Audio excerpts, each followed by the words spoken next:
ఒక ముఖ్యమంత్రి అయ్యే మనిషి చట్టాలు తెలుసుకోకుండా, పద్ధతులు తెలుసుకోకుండా కేవలం ముస్లిం మైనార్టీ ఒక ఓట్లునే ఆశించి ఆదరా బాదరాగా 4% రిజర్వేషన్ ఇవ్వటం జరిగింది.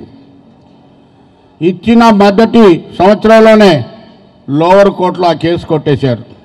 సబ్జెక్ట్ ఆర్గ్యుమెంట్కి వచ్చింది. రాజశేఖర్ రెడ్డి గారి ఫోటోతో గెలిచిన వాళ్ళు ఇదే జలీల్ ఖాన్ నిన్న మాట్లాడతారు. స్వార్థంతో 4% రిజర్వేషన్ ఇచ్చారంట రాజశేఖర్ రెడ్డి గారు. అంటే మైనారిటీలకి మంచి చేయడం కూడా ఆయన తట్టుకోలేకపోతున్నాడు. మరి అలాంటి స్వార్థపరుడి ఫోటోతో గెలిచిన నువ్వు ఆ పార్టీ ఎమ్మెల్యే పదవిని పట్టుకొని ఎందుకు ఊగులాడుతున్నావు? రాజీనామా చేసి అభివృద్ధి చేశాడన్న నమ్మకం ఉంటే చంద్రబాబు నాయుడు ఫోటో పట్టుకుని ఎన్నికలకు వెళ్ళు. మరి జగన్మోహన్ రెడ్డి ఇట్లా ఆర్గ్యుమెంట్కి వచ్చింది కదా, మరి నా నాన్న ఇట్లా ఇచ్చాడు, మరి నేను కాపాడాలని కనీసం ఏ పరిస్థితిలో ఉంది అని తెలుసుకున్నాడా జగన్మోహన్ రెడ్డి అని జగన్మోహన్ రెడ్డి గారిని అడుగుతున్నా.